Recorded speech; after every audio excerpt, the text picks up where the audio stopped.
Thank you so much. अल्लाह हाफिज़। अस्सलाम वालेकुम class, my name is Moazzam Nasir and my roll number is 344। आज का जो प्रेजेंटेशन का टॉपिक है वो है एआरपी। सब एआरपी होता क्या है, अब हमने इसकी सबसे पहले डेफिनेशन करते हैं। ARP stand for address resolution protocol. ठीक है, address resolution protocol is an important protocol of the network layer in the OSI model. ये important layer protocol layer network layer की ऑपरेटिंग सिस्टम में एक इम्पोर्टेंट प्रोटोकॉल लेयर है। ठीक है, जो which helps find the MAC address, जो जिसके जरिए जो हमारी हेल्प करती है मैक एड्रेस को फाइंड आउट करने के लिए। मैक एड्रेस होता गया मीडिया एक्सेस कंट्रोल। ठीक है, address given the systems IP address. The ARP's main task is to convert the 32 bit IP address for IPv4। IPv4 क्या है, ये 4 वर्जन है इंटरनेट प्रोटोकॉल का, to are 48 bit MAC address. अब जो होता है ARP का जो मेन टास्क है वो है 32 बिट आईपी एड्रेस को IPv4 के 32 बिट एड्रेस को ना, मैक एड्रेस आईपी एड्रेस को 48 बिट के मैक एड्रेस में कन्वर्ट करता है ये। ठीक है, अब हम मूव करते हैं नेक्स्ट के this protocol is mostly use के। ये प्रोटोकॉल यूज किधर होता है, ये प्रोटोकॉल ज़्यादातर यूज होता है determine the hardware MAC address of a device from an IP address. It is also used when one device want to communicate with some other device on a local network. The full form of ARP is the Address Resolution Protocol। ठीक है, अब हम इसके advantages पे move करते हैं, और पहले मैं इसका आपको इसकी वर्किंग भी बताता हूँ क्या होती है इसकी वर्किंग, मेन वर्किंग इसकी क्या है। तो अब जो मैंने आपको ऊपर बताया ना, this protocol is mostly use to determine the hardware MAC address. इस लाइन का मतलब ये है कि जब हम ARP को यूज़ भी करते हैं, हमारे पास IP एड्रेस होता है, हमने मैक एड्रेस को लोकेट करना होता है, उसके लिए हम ARP को यूज़ करते हैं। ARP बेसिकली यूज़ ही इसलिए होता है कि हम हमारे पास IP एड्रेस तो हमें मालूम होता है क्या है, पर हमारे पास मैक एड्रेस नहीं हमें मालूम होता क्या है। उसी को फाइंड आउट करने के लिए हम ARP को यूज़ करते हैं। ठीक है, अब मैं आपको बताता हूँ advantages of using ARP। ARP के फ़ायदे क्या हैं। We can easily find out the MAC address. हम किसी भी डिवाइस का मैक एड्रेस इसको यूज ARP को यूज़ करते हुए, जैसे कि मैंने आपको ऊपर बता दिया, फाइंड आउट कर सकते हैं। If we know the IP address of that device, के जब हमें किसी भी डिवाइस का IP एड्रेस पता होता है तो हम ARP को यूज़ करते हुए किसी भी डिवाइस का मैक एड्रेस भी फाइंड आउट कर सकते हैं। ठीक है, अब हम नेक्स्ट स्लाइड पे मूव करते हैं। ठीक है, तो अच्छा, अब नेक्स्ट उसका जो है एडवांटेज उसका ये है, it is not necessary to configure the address of the end node for the MAC address. We can find it when needed. ठीक है, अब डिसएडवांटेजेस इसका देखते हैं ऑफ यूजिंग ARP को यूज़ करते हुए इसका नुकसान क्या है। ARP attacks such as ARP spoofing and ARP denial of service में अकर। ठीक है, ये इस लाइन का आप देख लेना, इस लाइन का क्या है। अब हम इसकी वर्किंग पे आते हैं, वर्किंग पे मूव करते हैं। ठीक है, वर्किंग पे मूव करते हुए मैं आपको बताता हूँ जी। अच्छा जी, अब हम वर्किंग में मूव करते हैं जी। अब उसने कहा imagine a device wants to communicate with the other over the internet. यानी एक डिवाइस है वो कम्युनिकेट करना चाह रही है दूसरी डिवाइस के साथ इंटरनेट के through. What ARP does, ARP क्या करेगा। ठीक है, अब उसने क्वेश्चन किया हुआ is it broadcast a packet to all the device of the source network.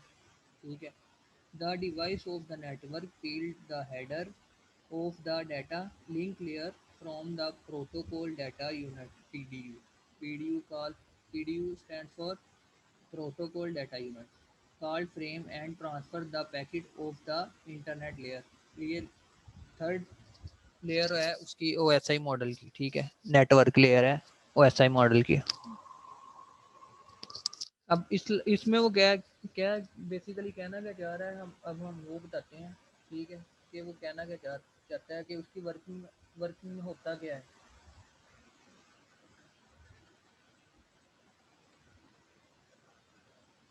Working where the network ID of the packet is validated with the destination IP's network ID of the packet, and if it's equal, then it's responds to the source with the MAC address of the destination. Else the packet reach the gateway of the network and broadcast packet to the device. It is connected with the with and validates their network ID. ठीक है. The above processes continues till the second last network device in the path to reach the destination where it gets validated, and ARP in turn respond with the destination MAC address. ठीक है. अब हम इसकी working में आपको इधर से तो समरी में से समझ नहीं आई होगी. अब मैं आपको वैसे बताता हूँ अपनी वर्डिंग में. ठीक है. वर्किंग में अब जो ये था ना, इसमें ये समरी में बताया हुआ है, वो मैं अब आपको बताता हूँ कहना क्या चाह रहा है वो. हमारे पास एक नेटवर्क है, उसमें हमारे पास डिफरेंट जो है ना वो सोर्सेज कनेक्ट हैं. ए सोर्स कनेक्ट है बी के साथ. अब और रूटर उसके अंदर रूटर भी कनेक्ट हुआ है. ठीक है. अब हमने ए से डाटा ट्रांसफर करना है बी को, और हम उस आपको पता है एक नेटवर्क में डिफरेंट लेयर्स होती हैं. Physical layer, data layer, network layer, application layer. और जो डाटा ट्रांसफर होता है वो हम एप्लीकेशन लेयर से करते हैं. ठीक है. और जो नेटवर्क लेयर होती है, बेसिकली डाटा जो ट्रांसफर होता है वो नेटवर्क लेयर से ही होता है. ठीक है. अब डाटा ट्रांसफर कैसे होता है नेटवर्क लेयर से, मैं वो बताता हूँ आपको. ठीक है. अब हम नेटवर्क लेयर के साथ ना जो होता है, बेसिकली नेटवर्क लेयर के साथ जो हम आईपी के साथ इंटरलिंक होते हैं. ठीक है. अब जो नेटवर्क लेयर होता है, नेटवर्क लेयर के साथ दो चीज़ें कनेक्ट होती हैं. एक होता है सोर्स और एक होता है डेस्टिनेशन. ठीक है. अब हम इसी में ये लिखा हुआ है कि डाटा ट्रांसफ़र कैसे होता है. जब हम नेटवर्क लेयर से कनेक्ट होंगे, डाटा एप्लीकेशन लेयर से नेटवर्क लेयर्स पे आएगा, नेटवर्क लेयर से फिर ए से होता हुआ सोर्स ए से होता हुआ सोर्स बी की तरफ जाएगा, और सोर्स ए से होता हुआ सोर्स बी की तरफ जाएगा. मीन्स के वो आईपी एड्रेस मैक एड्रेस की डेस्टिनेशन पे, यानी अपनी डेस्टिनेशन पे जा रहा है, यानी डेस्टिनेशन ऑफ मैक एड्रेस पे जा रहा है अपना डाटा. ठीक है. तो अगर यहाँ तक आपको नहीं समझ आई, टाइम शॉर्ट है, और मैम ने भी कहा था कि जितनी जल्दी हो सके उतना आपने कम से कम प्रेजेंट करना है, तो मैंने भी इसलिए इतना किया है स्लाइड्स के हिसाब से. तो आप देख लें. यहाँ तक अगर कोई क्वेश्चन हो, ना समझ आई हो, तो आप पर्सनल कांटेक्ट कर सकते हैं. ठीक है. अल्लाह हाफिज़. अस्सलाम वालेकुम. मेरा नाम है अली अब्बास और मेरा रोल नंबर है 324. अभी मौज़म नासिर बात कर रहे थे ARP के बारे में, तो उसी तसलसल को आगे जारी रखते हुए मैं बात करूँगा MPLS के बारे में. सो MPLS stands for multi protocol label switching. ये एक ऐसा मेथड है जिसमें हम जनरल जो राउटिंग का तरीका है उसे निगलेक्ट करते हुए, नज़रअंदाज करते हुए खुद से पाथ डिफ़ाइन करते हैं थ्रू आउट द नेटवर्क, और उसी जो डेडिकेटेड जो पाथ्स हैं उन्हीं पे हमारा जो डाटा पैकेट्स हैं वो ट्रैवल करते हैं. और इसका सबसे बड़ा फ़ायदा ये है कि हमारा जो नेटवर्क इससे स्पीड अप हो जाता है, बूस्ट अप हो जाता है. एक्चुअल में होता कुछ यूँ है कि जो राउटर्स हम इस्तेमाल कर रहे होते हैं उस नेटवर्किंग के दौरान वो बहुत कम टाइम लेते हैं ये डिसाइड करने में कि जो पैकेट हम उसे रिसीव हुआ है राउटर को वो कहाँ से आया था और उसे कहाँ फॉरवर्ड करना है.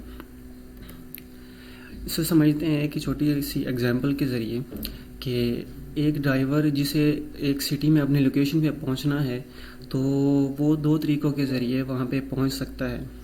पहला तो ये कि वो खुद से एक्सप्लोर करे और आइडेंटिफाई करे कि ये जो रास्ते पे वो जा रहा है आया कि वो उसे लीड कर रहा है उसकी डेस्टिनेशन की तरफ या नहीं. तो ये बहुत टाइम कंज्यूमिंग होगा उसके लिए. और दूसरा ये है कि वो पहले से अपना राउट जो है वो पहले से डिफ़ाइन कर दे और उसी राउट पे चलते हुए वो अपनी डेस्टिनेशन पे पहुंच जाए, जिससे उसका जो है टाइम कंज्यूमिंग वाला मामला वो कदरे बेहतर हो सकता है. सबसे पहले ये देख लेते हैं कि जो जनरल तरीका है राउटिंग का वो हम समझ लें, तो उसके बाद हम देखेंगे MPLS को. तो नॉर्मली जो राउटिंग है वो कैसे वर्क करती है वो देख लेते हैं कि हम जब एक कंप्यूटर से दूसरे कंप्यूटर की तरफ कोई चीज़ सेंड करते हैं, कोई डाटा सेंड करते हैं थ्रू द इंटरनेट, तो इंटरनेट उसे एक जो नेटवर्क है उसे छोटे छोटे पीसेस में डिवाइड कर देता है, जिसे हम पैकेट्स कहते हैं, और फिर उन्हीं पैकेट्स को सेंड कर दिया जाता है दूसरी डिवाइस की तरफ जो हमारी डेस्टिनेशन है। फॉर एग्ज़ाम्पल, जब एक वेब पेज जो है एक कंप्यूटर जब उसकी रिक्वेस्ट करता है उसे लोड करने की, तो सर्वर से वो पेज छोटे छोटे पैचेस की सूरत में जो है वो लोड होता है, और उस डिवाइस में जब वो पहुंचते हैं पैकेट्स उन्हें दोबारा रिकम्बाइन किया जाता है और फिर उसके बाद उसे दिखाया जाता है। हर पैकेट जो है जब उसके साथ एक हेडर अटैच होता है जिसमें इंफॉर्मेशन होती है कि ये जो पैकेट है ये कहाँ से रिसीव हुआ है और इसे कहाँ पे फॉरवर्ड करना है, इंक्लूडिंग इट्स डेस्टिनेशन जहाँ पे इसने फाइनली पहुँचना है। उसके बाद routers have to forward it from one network to the next until it finally arrives at the network that contains its destination IP. Routers जो हैं वो थ्रू आउट द नेटवर्क जो हम एक सीक्वेंस चलता आ रहा होता है कि उसके साथ जो लेबल अटैच्ड है उसमें से ये चेक करते हैं कि इसकी फाइनल डेस्टिनेशन आईपी एड्रेस जो है वो कहाँ पर है। तो साथ साथ ये चेक करता रहता है, राउटर्स जो हैं वो चेक करते रहते हैं और कौन से नेटवर्क की तरफ इसे फॉरवर्ड करना है ये डिसाइड करते हैं, और थ्रू आउट द नेटवर्क ये प्रोसीजर चलता रहता है। राउटर्स जो हैं वो ये डिटरमिन करते हैं कि पैकेट्स कहाँ को जाएंगे by referencing and maintaining the routing table. अब ये राउटिंग टेबल जो है ये बहुत ही इम्पॉर्टेंट की रोल जो है वो प्ले करता है इसमें, कि ये बताता है कि जो पैकेट है वो किस तरफ को फॉरवर्ड करना है। उसके लिए ये 3 स्टेप्स हैं, उसे हम कंसीडर करेंगे। पहला है कि each router examine the packet headers. उसके साथ पैकेट के साथ जो हेडर है उससे सबसे पहले उसने एग्जामिन करना है, उसमें जो इन्फॉर्मेशन है वो उसे इंस्पेक्ट करेगा। दूसरा पॉइंट है consult it internal routing table. Her router के साथ उसका जो है राउटिंग टेबल है वो उससे कंसल्ट करेगा, और उस राउटिंग टेबल से ये पता चलता है कि इस पैकेट को सेंड कैसे करना है, मतलब कोई मेथड है जिसे इस पैकेट को सेंड किया जाएगा। और तीसरा पॉइंट है forward the packet to the next network, और उसके बाद उस पैकेट को अगले नेटवर्क की तरफ फॉरवर्ड कर दिया जाता है। और ये प्रोसीजर ऐसे चलता रहता है कि जब तक कि वो पैकेट अपनी फाइनल डेस्टिनेशन तक ना पहुंच जाए। ये तो तरीका था नॉर्मल नेटवर्किंग का, और देख लेते हैं कि MPLS जो है वो कैसे वर्क करता है। हर पैकेट के साथ एक क्लास जो है वो डिफ़ाइन कर दी जाती है हर पैकेट के लिए, जिसको फॉरवर्डिंग इक्विवेलेंस क्लास कहते हैं। अब उसका फ़ायदा ये है कि हर जो क्लास है उसके जो रेलिवेंट जो पैकेट्स हैं वो एक ख़ास LSP पाथ के थ्रू ट्रैवल करते हैं। अब LSP क्या है? LSP वो प्री डिफाइंड पाथ्स हैं जो हमने अपने through out the network define किए हैं। LSP stands for label switched path. अब ये जो पैकेट्स हैं ऑब्वियसली जो जिनकी सेम क्लास है वो सेम पाथ पे ट्रैवल करेंगे, और FEC जो है वो उनकी सिमिलैरिटीज़ और जहाँ से वो रिसीव किए हैं अगर सेम सोर्स है तो मे भी उनकी क्लास भी सेम हो। ये डिपेंड करता है जो पैकेट्स हैं उन पे और जो क्लास डिफ़ाइन की गई है उसकी नेचर से। उसके बाद है all tables are in content in MPLS header and FECs are listed with in each packet label.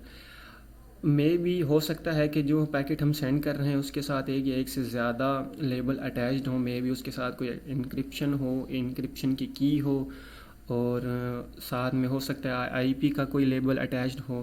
तो जो MPLS हेडर है उसमें जो उसकी MPLS की इंफॉर्मेशन जो है वो अटैच्ड होगी कि जो LSP हैं कौन से LSP पे इसे ट्रैवल करना है, और साथ में उसकी FECs जो है वो भी डिफ़ाइन की गई होंगी।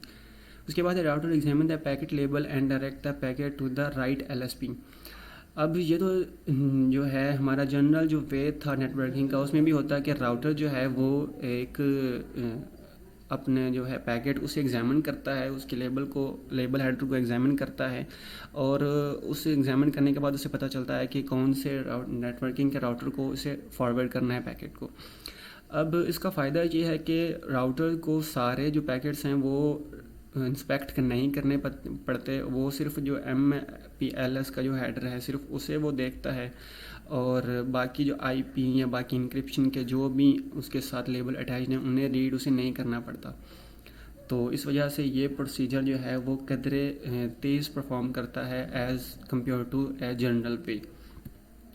उसके बाद इसके कुछ बेनिफिट्स और ड्रॉबैक्स उन्हें डिस्कस कर लेते हैं। पहले जो हैं इसके बेनिफिट्स उन्हें देख लेते हैं। इट प्रोवाइड स्केलेबिलिटी, आपकी जितनी नीड हो, जितनी रिक्वायरमेंट हो, आप उसके हिसाब से उसे स्केल अप कर सकते हैं, स्केल डाउन कर सकते हैं। उसके बाद है परफॉर्मेंस, चूँकि इसका जो है मेथड वो मतलब फास्ट वर्क करता है तो इसकी वजह से इसकी परफॉर्मेंस बेटर है, बेटर बैंडविड्थ यूटिलाइजेशन है और रिड्यूस नेटवर्क कंजक्शन, और इसकी वजह से ट्रैफिक जो है की हिंड्रेंस जो है वो कम हो जाती है और एक बेटर यूज़र एक्सपीरियंस आपको एक्सपीरियंस करने को मिलता है। दूसरा पॉइंट है routers only need to see the MPLS लेबल, तो इसकी वजह से जो है राउटर्स की जो डिसीजन मेकिंग की जो स्पीड है इस हवाले से वो बेहतर हो जाती है और जो नेटवर्क है वो स्पीड अप हो जाता है। MPLS can work with almost any protocol, चूँकि ये एक मल्टी प्रोटोकॉल है तो आप कौन सा प्रोटोकॉल इस्तेमाल कर रहे हैं उससे फ़र्क नहीं पड़ता, ये सब के साथ ही वर्क करेगा। इसके साथ ही कुछ हैं इसके ड्रॉबैक्स, उन्हें डिस्कस कर लेते हैं। MPLS इज़ मोर एक्सपेंसिव, तो किसी भी जो आम है इन राउटिंग का तरीका उससे ये काफ़ी महंगा है because of its expensive hardwares, और इसके साथ है कि इसे सेटिंग करना बहुत मुश्किल है क्योंकि ये बहुत मैसी है और इसको मैनेज करना बहुत ही मुश्किल है।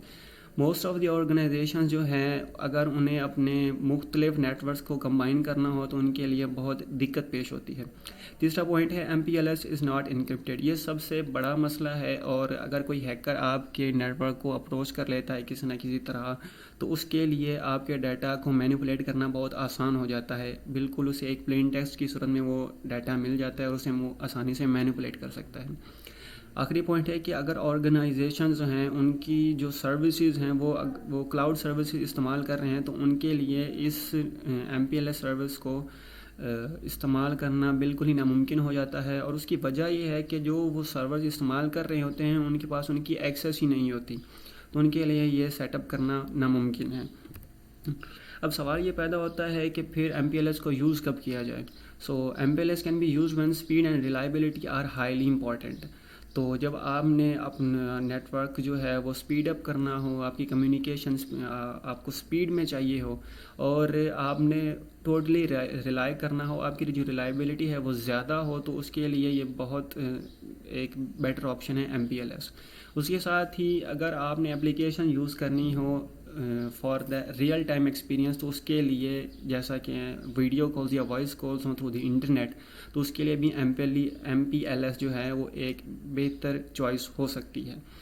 So this is it for now, और आगे है जो टॉपिक IPsec उसके लिए मैं रेफ़र करूँगा आपको मोहम्मद तलहा के पास। So Mohammad Talha, up to you. अस्सलाम वालेकुम class, my name is Mohammad Talha and my roll number is C35। आज जो मेरा प्रेजेंटेशन टॉपिक है वो है IPsec which stands for internet protocol security. तो आए हम डिस्कस करते हैं कि IP है क्या और इसे क्यों यूज़ करते हैं और किस पर्पज़ के लिए यूज़ करते हैं।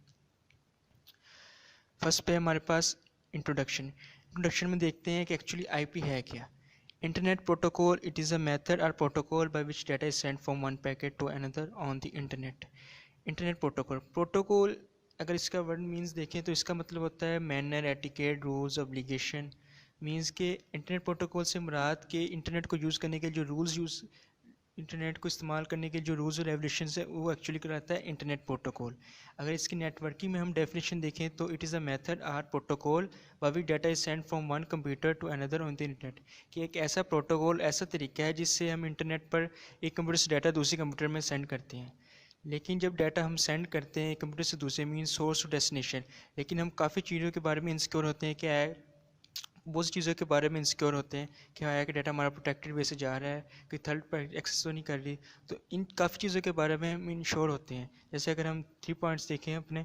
IP packets have no inherent security, no way to verify. तो मैं ये 3 पॉइंट डिस्कस करूंगा जो हम जब डाटा सेंड करते हैं आईपी एड्रेस पे तो इन चीज़ों के बारे में हम श्योर नहीं होते। तो वो क्या है, फर्स्ट पे हमारे पास how to ensure that the data has not been modified to transmit.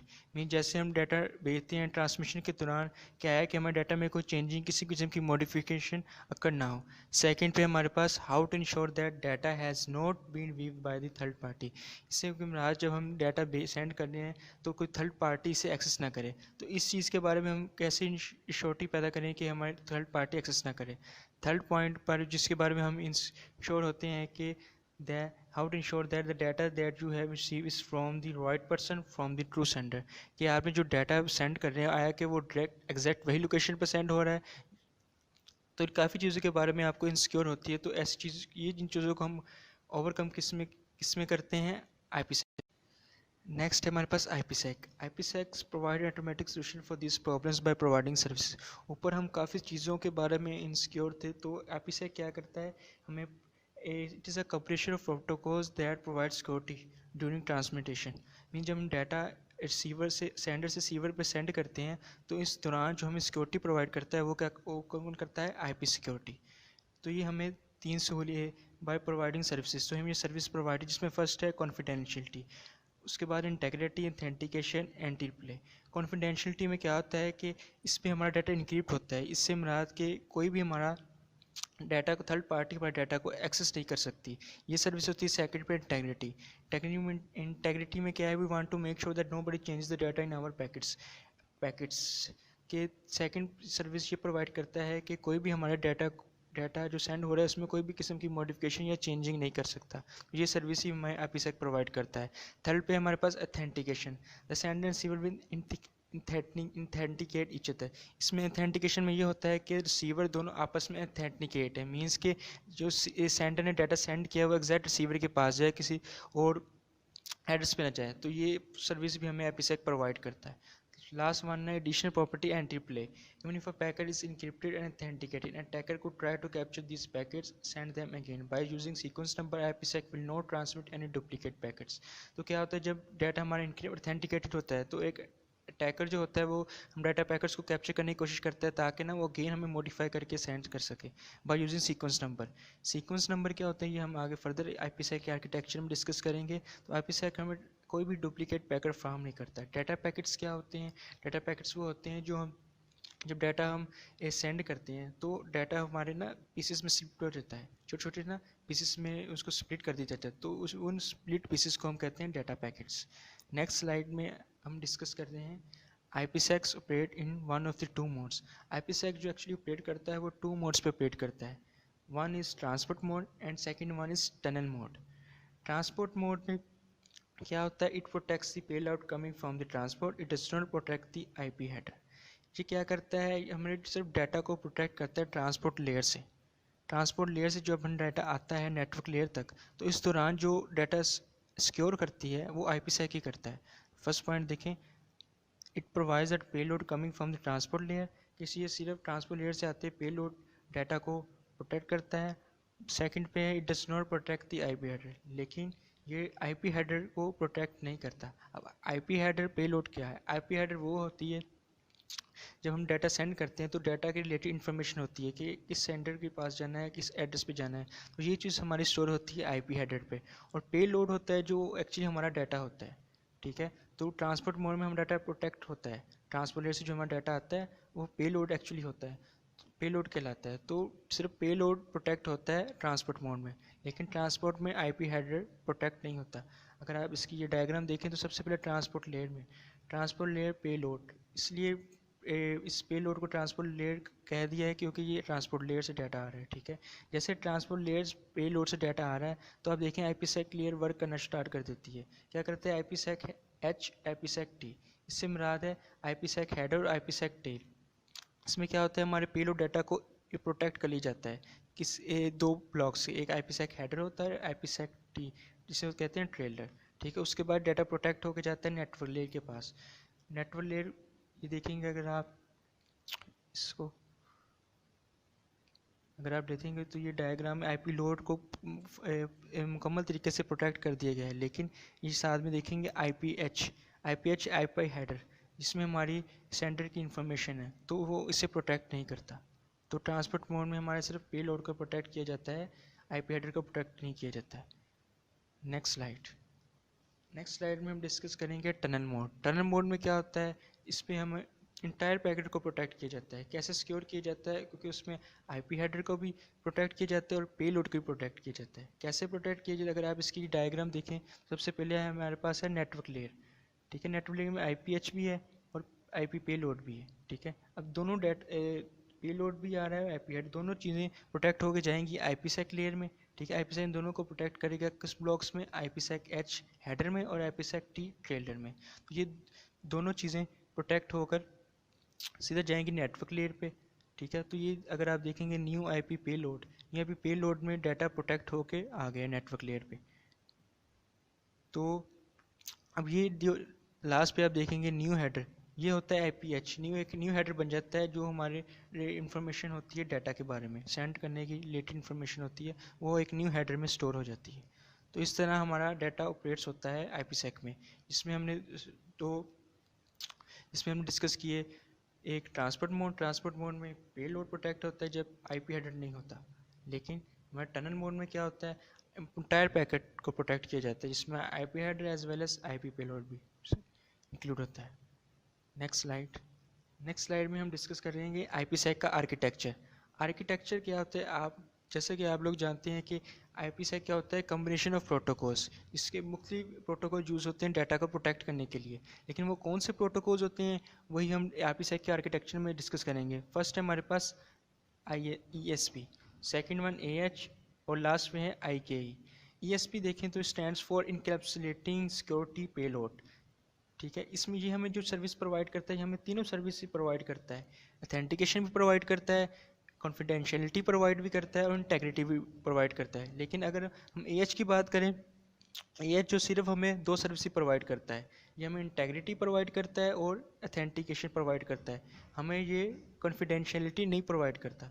अब हम जब यूज़ करेंगे तो या हम AH यूज़ करेंगे या ASP यूज़ करेंगे, क्योंकि हम रिक्वायरमेंट्स के मुताबिक यूज़ करें कि हमें सर्वर रिसीवर क्लाइंट्स को किस तरह के उसकी कैसी रिक्वायरमेंट, उस हिसाब से हम दोनों में से एक प्रोटोकॉल को यूज़ करेंगे, ASP या AH।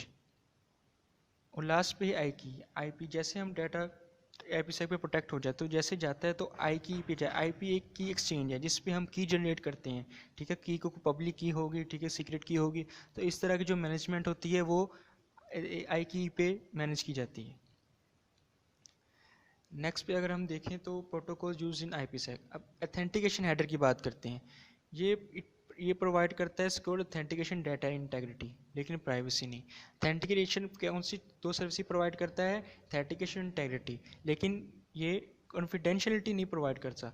तो आप अगर इसकी ब्लॉक डायग्राम देखें तो सबसे पहले हमारे पास आईपी हेडर में हमारे सेंडर रिलेटेड इन्फॉर्मेशन होती है कि किस एड्रेस पे हमारा डाटा जाएगा।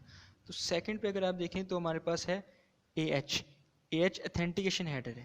ऑथेंटिकेशन हेडर में क्या होता है, इसका आप फर्दर डायग्राम देखेंगे तो सबसे पहले नेक्स्ट हेडर में होता है हमारे पास जो हमारा आगे पे लोड होगा तो उसकी रिलेटेड इन्फॉर्मेशन होती है। उसके बाद ये होता है 8 बिट्स का, ठीक है। उसके बाद सेकंड पे हमारे पास पे लोड लेंथ, ये हमारे डाटा की लेंथ जो होती है वो एक्चुअली होती है 8 बिट्स की। उसके बाद आता है रिजर्व्ड में क्या होता है, हमारे पास रिजर्व्ड बिट्स भी स्टोर होते हैं, मीन्स के ना कुछ बिट्स रिजर्व किए जाते हैं। किस लिए, अगर हम कोई ऐसा ब्लॉक यूज़ करें जो 31 बिट्स का है, लेकिन अगर आप एल्गोरिथम अप्लाई करें तो वो होता है 32 बिट्स का। तो जो एक रिजर्व बिट में से हम वो एक बिट यूज़ करके हम एल्गोरिथम सिक्योरली अप्लाई कर सकते हैं। उसके बाद देखिए हम सेकंड पे सिक्योरिटी पैरामीटर इंडेक्स। इसमें क्या होता है, इसमें ये होता है कि जो हम एल्गोरिथम अप्लाई करेंगे, टेक्निक जो हम अप्लाई कर रहे हैं अपने डाटा, ठीक है, उनका इंडेक्स कौन सा है, कौन सी टेक्निक यूज़ हो रही है, उसका नंबर कौन सा है, तो ये होता है मेंशन होता है सिक्योरिटी पैरामीटर इंडेक्स में। उसके बाद आ जाता है सीक्वेंस नंबर। हम जो डाटा आपको मैंने बताया था, डाटा को स्प्लिट्स किया जाता है पीसेस में, ठीक है, तो डाटा पैकेट्स होते हैं। तो इसमें क्या होता है, डाटा पैकेट्स के सीक्वेंस बन जाते हैं कि डाटा पैकेट 1, डाटा पैकेट 2, तो हर डाटा का ना पैकेट्स बन जाते हैं और उनकी सीक्वेंस के हिसाब से नंबर दे दिए जाते हैं। जैसा कि हमने ये डाटा पैकेट 4 सेंड करना है तो 4 सीक्वेंस नंबर होगा उसका, ठीक है। जैसे हर डेटा पैकेट की सीक्वेंस के साथ से नंबर एलोकेट किया जाता है। उसके बाद लास्ट पे जाते हैं हमारे पास authentication data digest variable length. इसमें क्या होता है, इसमें एक्चुअली होता है जब हम एल्गोरिथम्स अप्लाई करते हैं, टेक्निक्स अप्लाई करते हैं, तो एक्चुअली ना उनके बारे एक रिजल्ट जनरेट करता है, ठीक है। एक्चुअली उनका रिजल्ट ही होता है जो डिजिटल सिग्नेचर अप्लाई करता है, in other word it is applied digital signature. तो ये होता है हमारे अथेंटिकेशन डाटा में। अगर आप इसकी होल डायग्राम देखें तो सर आईपी हेडर हो गया, आईपी हेडर के बाद हमें एएच आता है। एएच प्रोवाइड करता है two services, only integrity and authentication, और ये आता है हमेशा रेस्ट ओरिजिनल पैकेट से पहले आता है। तो इस तरह यह अथेंटिकेशन हेडर हमारा सर्विस प्रोवाइड करता है। सेकंड पे है हमारे पास इनकैप्सुलेटिंग सिक्योरिटी पेलोड। ये क्या करता है, ये हमें तीनों सर्विसेज प्रोवाइड करता है। It provide source, authentication, integrity, privacy. Privacy से मुराद कॉन्फिडेंशियलिटी, ठीक है। तो इसका यूज़ करने का मकसद क्या होता है, ताकि हमारा डाटा इनक्रिप्टेड हो। ESP भी सेम एज AH होता है, लेकिन इसमें एडवांस फीचर क्या है, एक एडिशनल सर्विस प्रोवाइड करता है कॉन्फिडेंशियलिटी, मीन डाटा को इनक्रिप्ट करता है। तो अगर हम इसकी डायग्राम देखें तो सबसे पहले हमारे पास है आईपी हेडर। आईपी हेडर मैंने बताया था सेंडर की रिलेटेड इन्फॉर्मेशन स्टोर होती है कि किस एड्रेस पे हमने डाटा सेंड करना है। उसके बाद ASP हेडर, उसके बाद देखिए rest of the payload, ASP trailer, ठीक है। एंड लास्ट पे अथेंटिकेशन डाटा वेरिएबल लेंथ, ठीक है। अगर आप इस डायग्राम को देखें तो इसमें भी सेम एज AH की तरह डाटा को इनक्रिप्ट अथेंटिकेट तो हो रहा है जैसा AH में हो रहा था, लेकिन फर्दर जो इसमें एडिशन सेटिंग की है वो है इनक्रिप्टेड की। तो इसमें क्या होता है, हमारा डाटा इनक्रिप्ट होता है। कैसे होता है, सबसे पहले ESP ये दो ब्लॉक हो जाते हैं, इसमें डाटा को हमारे को इनक्रिप्टेड किया जाता है, ठीक है। फर्स्ट ब्लॉक में ESP हेडर में होता है हमारे पास 32 बिट्स का सिक्योरिटी पैरामीटर इंडेक्स। जैसे मैंने प्रीवियस स्लाइड में बताया था क्या होता है, ये हमारे एल्गोरिथम टेक्निक जो सी यूज़ करते हैं उनका इंडेक्स होता है, उनका नंबर होता है, कौन कौन से एल्गोरिथम हमें यूज़ किए हैं, ठीक है। उसके बाद होता है security sequence number. Sequence number में होता है हमारे डाटा पैकेट्स के नंबर। इसी तरह अगर हम ESP ट्रेलर देखें तो इसमें ये भी 32 बिट्स का होता है, लेकिन इसमें ये होता है एक्चुअली जब हम डिस्कस किया था ना रिजर्व बिट्स, तो ये एक्चुअली उसी का काम करता है। रिजर्व बिट्स में क्या होता है, ये एक्चुअली देखेंगे ना पैडिंग का मुराद ही होता है कि इसने बिट्स रिजर्व कर लेने, ताकि फ्यूचर में किसी भी प्रॉब्लम में इसको यूज़ करने पड़े तो ये आसानी से हम इसमें से बिट्स यूज़ कर सकते हैं। तो ये बस सिर्फ इतना सा डिफरेंस है कि इसमें क्या होता है, डाटा हमारा इनक्रिप्ट भी होता है, ठीक है। तो इनक्रिप्शन होकर हमारा डाटा जाएगा तो ESP में जाएगा, अगर डाटा इनक्रिप्टेड के विदाउट जाना तो हम यूज़ करेंगे AH। Next slide. अब लास्ट पे रहता है हमारे पास इंटरनेट की एक्सचेंज और key management. It's a network security protocol design to dynamically exchange encryption keys and find a way of security solution between two devices. अगर आप देखें आपने एक डिवाइस दो डिवाइस के दरमियान कम्युनिकेट करवाना है, एक डिवाइस से डाटा सीवर तक सेंड करना है, ठीक है। डाटा तो इनक्रिप्ट हो गया, लेकिन जब डाटा जाएगा तो उसे डिक्रिप्टेड भी करना पड़ेगा। डिक्रिप्टेड करना है तो उसके लिए कीज़ भी जनरेट करनी पड़ेगी। तो ये जो मैनेजमेंट होती है वो होती है इंटरनेट की में। कीज़ का बताया था कि वो एक की हो आपकी हो सकती है पब्लिक होगी या स्कीवर की रिक्वायरमेंट के मुताबिक क्लाइंट की कि अब सीक्रेट की रखनी है। तो इस तरह की जो मैनेजमेंट होती है वो सारा IKE में होती है, ठीक है। क्योंकि डाटा को इनक्रिप्ट किया तो डिक्रिप्ट भी होगा, ठीक है। डिक्रिप्ट किया तो कीज़ यूज़ करनी पड़ेगी, ठीक है, उस कीज़ पे सेंड होगी, ठीक है। उसके बाद सेकंड पे हमारे पास IKE provides massive content protection and also an open frame for implementing standard algorithms. क्या करता है IKE, हमें ये भी प्रोवाइड करता है कि हमारा मैसेज प्रोटेक्ट होके प्रोटेक्शन के बेस पे जाता है, ठीक है। हमारा जो ताकि ना कोई भी थर्ड पार्टी उसे एक्सेस ना कर सके, क्योंकि डाटा हमारे पास इनक्रिप्ट हो जाता है, ठीक है। तो क्या करता है ये डिक्रिप्शन भी टूल्स प्रोवाइड करता है साथ में, क्योंकि डिक्रिप्शन होगी तो डाटा रिसीवर अंडरस्टैंड कर सकेगा, ठीक है। तो ये सिक्योरिटी प्रोवाइड करते हैं इंक्रिप्शन और डिक्रिप्शन दोनों की, डाटा इनक्रिप्ट होकर जाए। उसके अलावा ये अपनी की को भी प्रोटेक्ट करता है ताकि कोई थर्ड पार्टी उस की को भी एक्सेस करके डाटा को हार्मफुल ना कर सके। तो इसे open frame for implementing standard algorithms, और ये एक ऐसा सी फ्रेमवर्क है जिस पे हम फर्दर स्टैंडर्ड के एल्गोरिथम्स इम्प्लीमेंट कर सकते हैं अपने डाटा को सिक्योर करने के लिए। तो आज यही था हमारा प्रेजेंटेशन टॉपिक IPsec। तो फर्दर किसी को एनी क्यूरी कोई क्वेश्चन हो तो आप डिस्कस कर सकते हैं। Thank you.